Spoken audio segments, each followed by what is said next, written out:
Federación Argentina de Trabajadores de Farmacia, 70 años en defensa de los derechos del trabajador del sector, comprometidos con la formación de nuevos líderes sindicales. Obra social del personal de farmacia, el mejor remedio para su salud. Turismo Social de FATFA piensa en el descanso de todos los trabajadores de farmacia, ofreciendo un gran circuito hotelero en todo el país. Instituto Superior de Formación Tecnológica de FATFA apuesta al crecimiento profesional de todos los trabajadores de farmacia en el país. FATFA, conmemorando su 70 aniversario.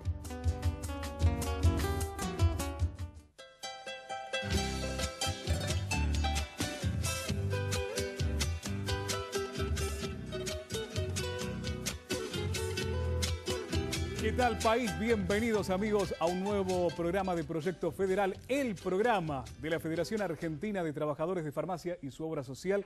Vamos a estar junto a ustedes con la emisión número 518 y, como siempre, hablando de temas que tienen que ver con la actualidad política, de salud, económica, todos aquellos temas el día de hoy. ¿Qué tal, Gustavo? ¿Cómo estás? ¿Cómo te va, Luis? ¿Cómo le va a todos ustedes? Realmente un placer compartir nuevamente este espacio.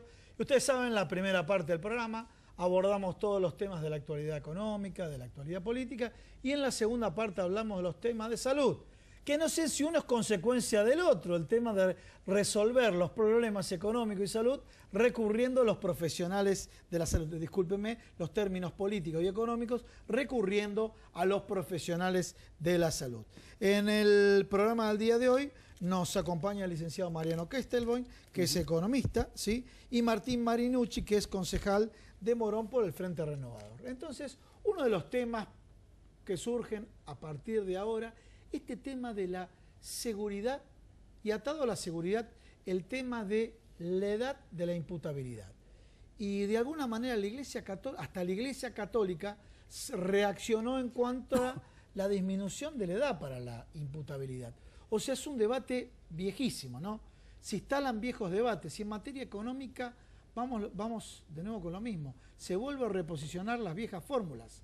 ¿Sí? El viejo nuevo modelo. Eso no va a hablar hoy Mariano Kestelboim, que de hecho lo escribió en página 12. Y para hablar del tema de salud, tenemos a Patricia Domenicini. Exactamente. Y también a Adriel Chara. Vamos a ver, Adriel, no nos equivocamos de esta terminología que nos va a explicar qué es el vértigo posicional paroxístico benigno. Vamos a preguntarle qué es, de qué se trata, porque también tenemos dudas nosotros al respecto. En definitiva, no sabes para dónde vas, viste, es este vértigo. Después ya nos va a explicar profesionalmente cómo él lo hace acá en el programa de Patricia Domenicini. Bueno, a ver, estuviste en la fiesta, te comiste todo y demás, y ahora decís, y ahora viene la dieta. ¿Cómo me saco todo? Me ahora viene la dieta. Bueno, vamos a ver cuánto cumplimos, cuánto no cumplimos. Ahora viene la gimnasia, ahora viene a comer verduritas, y si realmente lo hacemos, y de pronto si respetamos la pirámide nutricional. Y le decimos a toda la gente las vías de comunicación, ¿no? Exactamente, Gustavo, como siempre, vías de contacto de comunicación para que puedas hacerlo, preguntas, dudas, inquietudes, lo que quieras trasladar a nuestros profesionales e invitados el día de hoy. Nuestro email, proyectofederal@gmail.com. Y en el 2017 solamente, como vía exclusiva, tenemos nuestra línea de WhatsApp, 116-136-7550. Lo repito, que está ahí en el graph, 116-136-7550. Bueno, y ya comenzamos con Martín Marinucci, concejal de Morón del Frente Renovador. Pero el primer tema que me interesa, nos ocupa a nosotros, es saber cuál es la posición política de ustedes, este tema de la imputabilidad de los menores y reducir la edad de imputabilidad. ¿Por ahí se soluciona el tema? No, primero aclarar desde ya que pensar en que detener a un menor entre 14 y 16 años resuelve el problema de inseguridad en la Argentina es un camino absolutamente erróneo.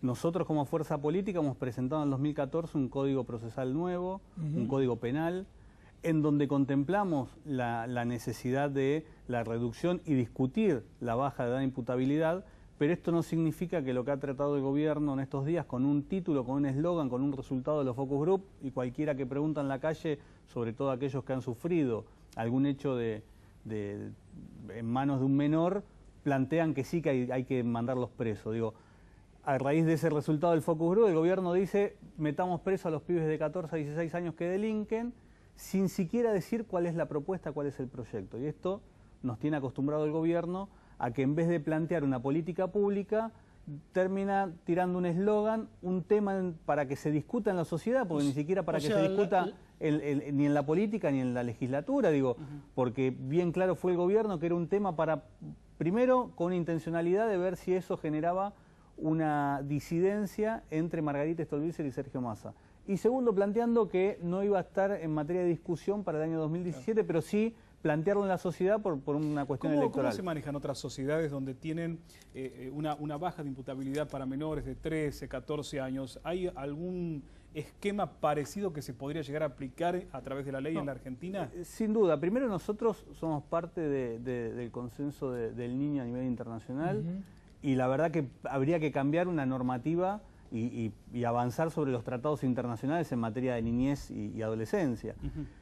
Lo preocupante, y es donde sí hay que discutirlo, y esto la verdad que cuando salen las declaraciones de tanto de Sergio como de Margarita, que es un tema que hay que discutirlo, que hay que plantearlo en la Cámara de Diputados, que hay que avanzar con una propuesta, que no hay que dejar de lado esa situación, pero que sin duda, si uno solamente cree que la manera de resolver el problema es detener a esos chicos, llevarlo a un instituto, a una cárcel, a un organismo que se genere, digo, la verdad que hay que pensar cuál es el proceso previo para que esos chicos lleguen hasta ahí. Digo, y en esto yo he valorado enormes de medidas que ha tomado el gobierno anterior en una década que se hablaba de década ganada o década perdida. Digo, la verdad yo creo que en materia de niñez y adolescencia fue una década perdida, porque estamos discutiendo sobre chicos de 14 años que en el 2003 recién nacían.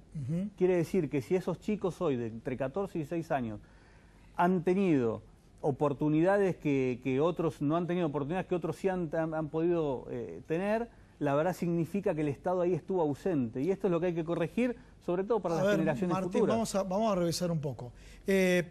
Primero comentaste, este gobierno lo planteó como un eslogan.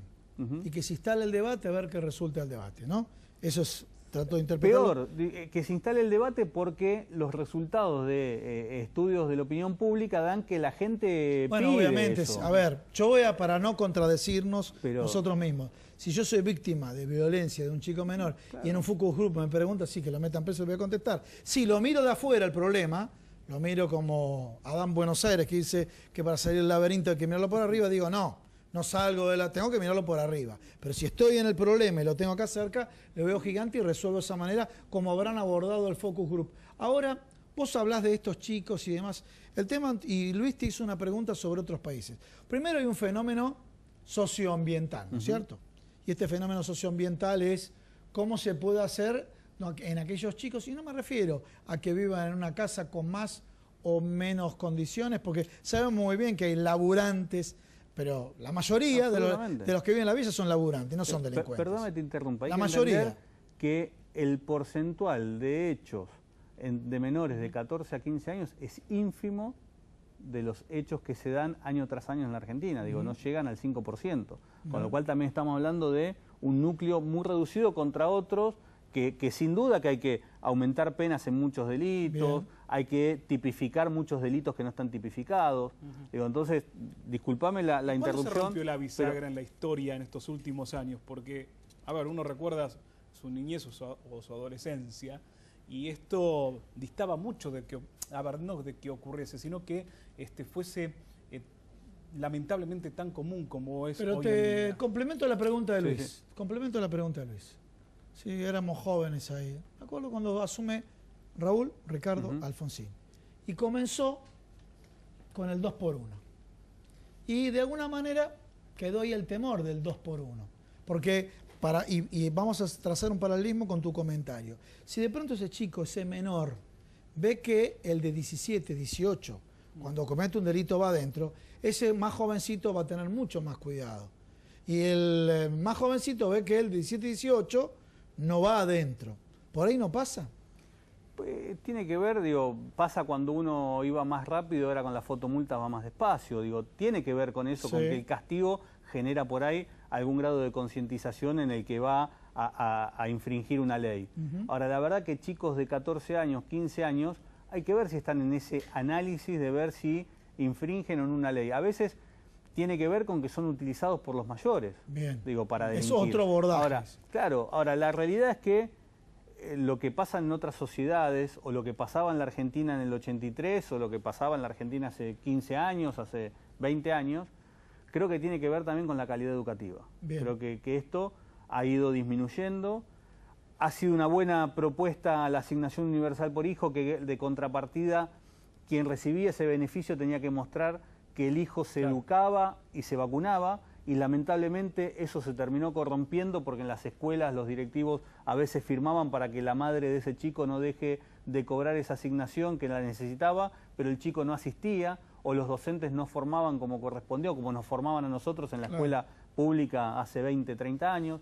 Digo, tiene que ver con una cuestión de la matriz educativa en la Argentina, que va a llevar mucho tiempo recomponerla seguramente. Lo que pasa es que hay que tomar la decisión de empezar con esa recomposición.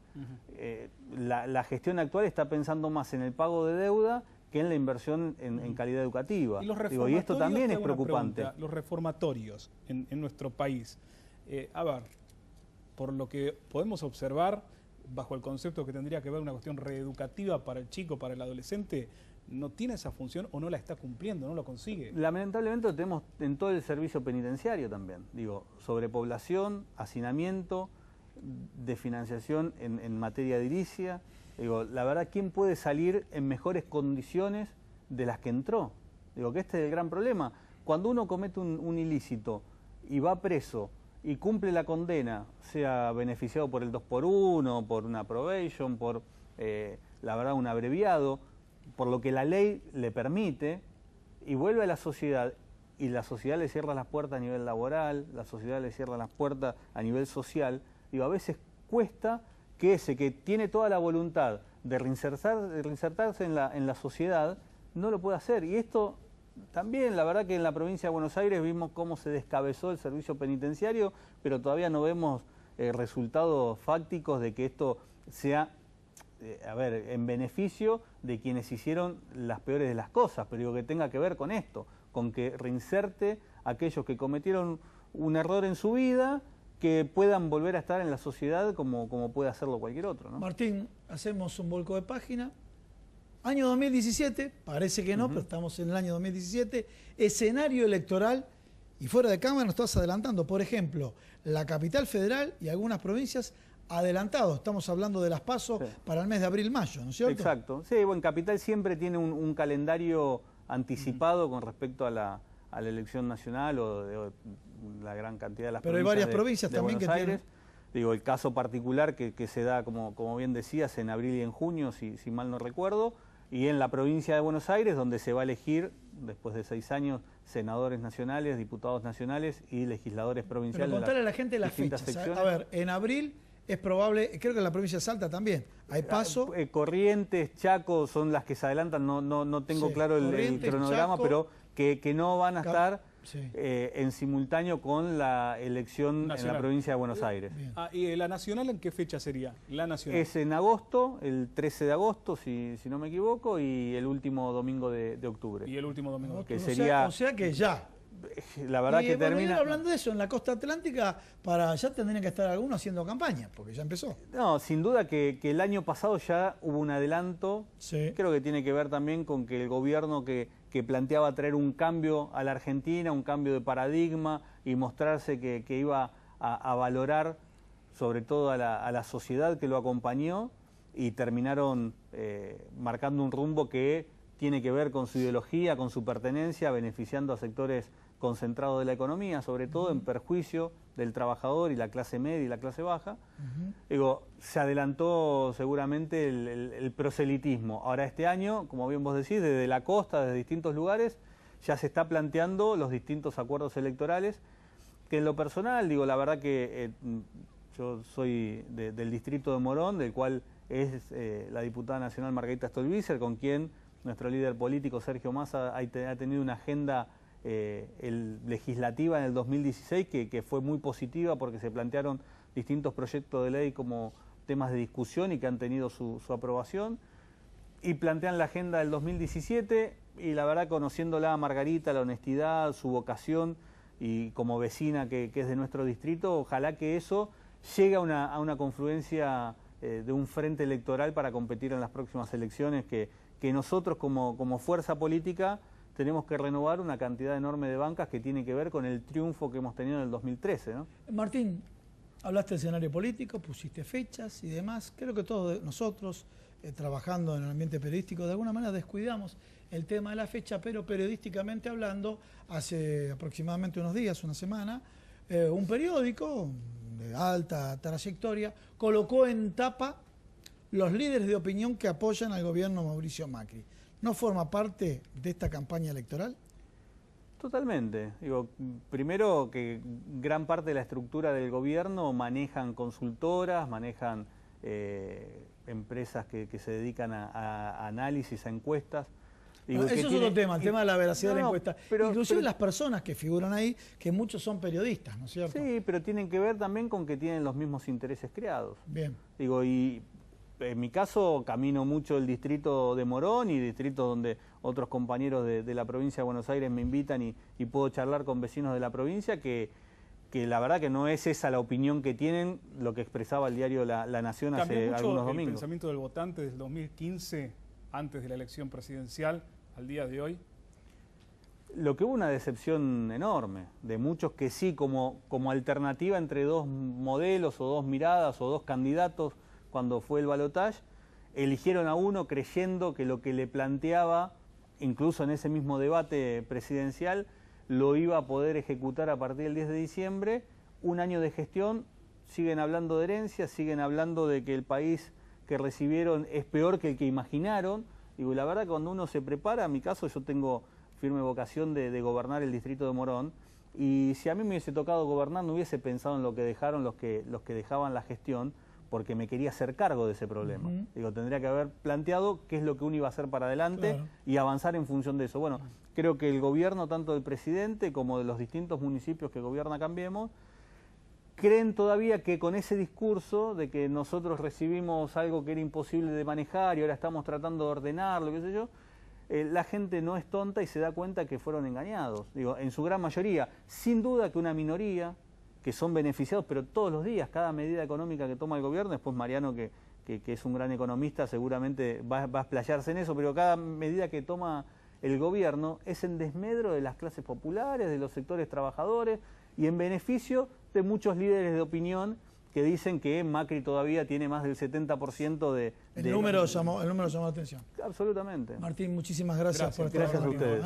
Bueno, sí, ahora pasamos a la otra parte. ¿Tú saben por qué? Los viejos nuevos modelos. ¿Sí? Viejos nuevos modelos. Mariano Kestelboim, Charly García tiene una canción Raros Peinados Viejos, ¿no es cierto? Sí. A ver, los viejos nuevos modelos. Sí, o sí. también tenía otra que era José Mercado compra todo importado. Creo que la recordamos, ¿no? ¿Está por ahí? Está por ¿Pasa ahí, por va ahí? por ese lado.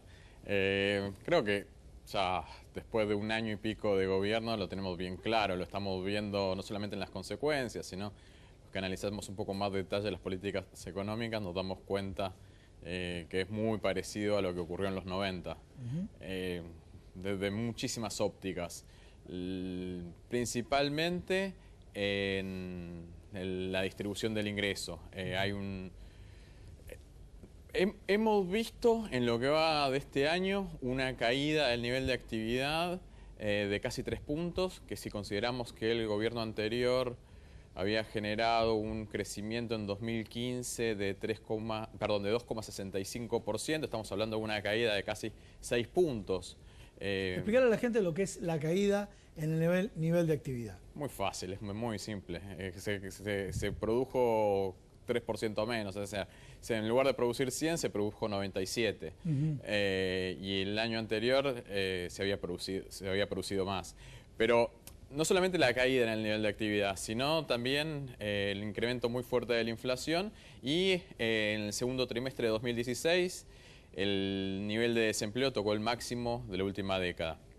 Pero estas variables que son relevantes y muy difundidas en los medios de comunicación, me parece que no son las más importantes. Por lo menos no las más importantes a nivel de, por ejemplo, inseguridad, a nivel de día a día de la gente. Tiene que ver con la desigualdad del ingreso.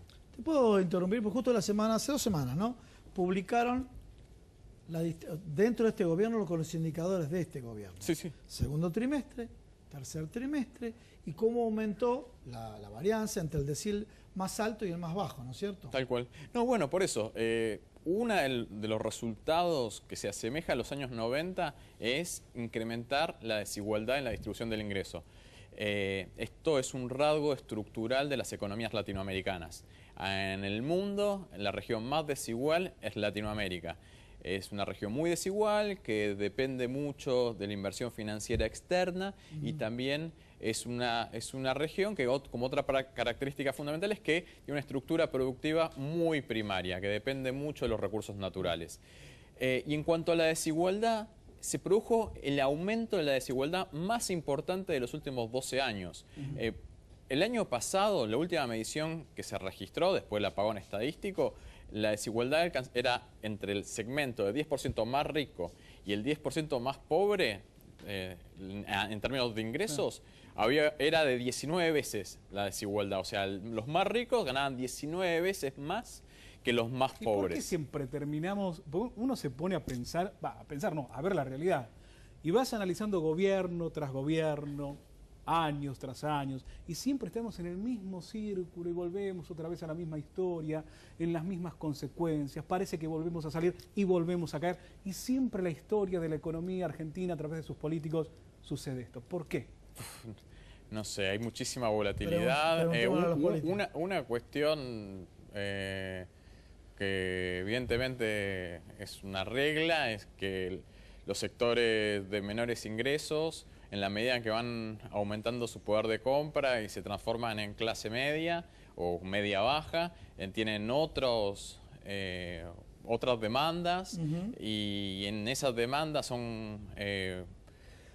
Esas intenciones son capitalizadas por otros grupos de poder que de alguna forma los engañan y terminan votándolos para pasar de clase media baja, clase media, clase alta, y los engañan y caen de vuelta para atrás. Y después vuelve lo que se llaman, lo que le dicen estos estos hacedores del engaño, aparece lo que se conoce como el populismo, pero que en definitiva es una distribución del ingreso más equitativa, que lo que hace es, estos que fueron defraudados, los capitaliza políticamente y los vuelve un poco más ricos y vuelven a crecer un poco. Y me parece que es una lógica política más que económica. ¿Vos decís que esto es una consecuencia estructural de los países de Latinoamérica, ¿no es cierto? De Sudamérica. La desigualdad es el continente más desigual. O sea, a ver, vos lo estás planteando como que hay un grupo de pensadores y de economistas en el mundo que digan, a nosotros nos conviene que existan más pobres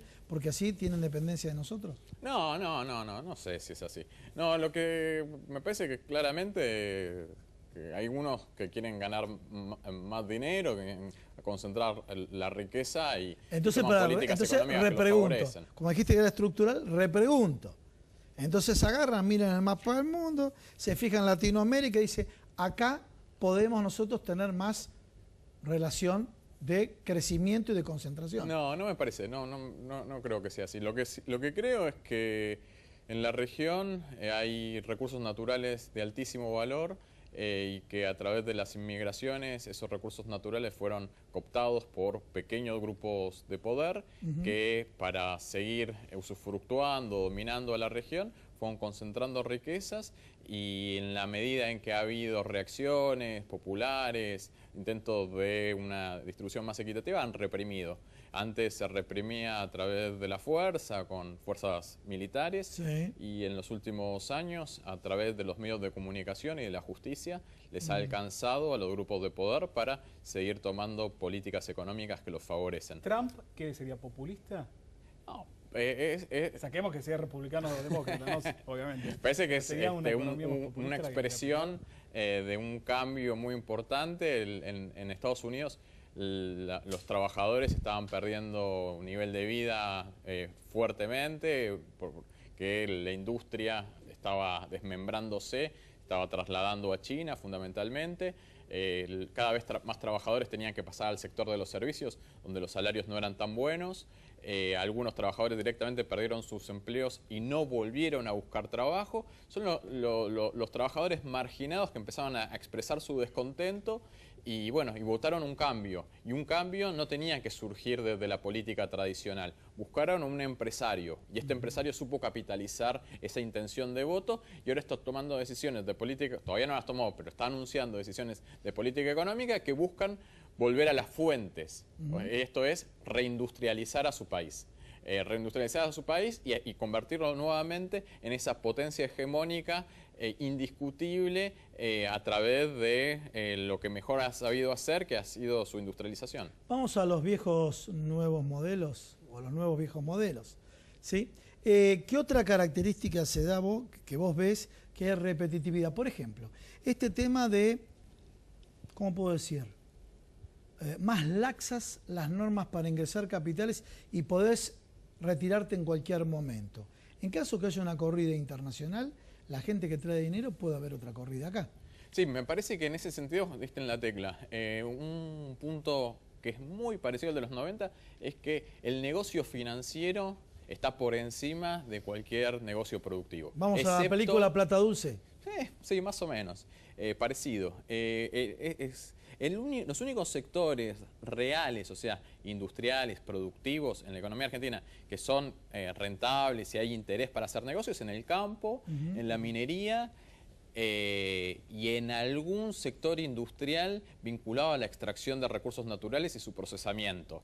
O sectores que han sido bendecidos, como el sector automotriz, el sector siderúrgico, que tienen políticas económicas especiales. Si no están protegidos por los factores productivos naturales, o sea, por la explotación de esos recursos naturales, están protegidos con políticas específicas. Lo mismo que ocurría en los años 90. Pero la característica más importante, que me parece que está más a la vista, es esta cuestión de el negocio financiero siempre es mucho más atractivo que el negocio productivo. Muchísimas gracias, Mariano, por estar en el programa. Gracias, Mariano. Señores, ahora sí, vamos a un pequeño corte y continuamos acá con Proyecto Federal. Y ahora sí, vamos a abordar todos los temas de salud que nos siguen ustedes semana tras semana.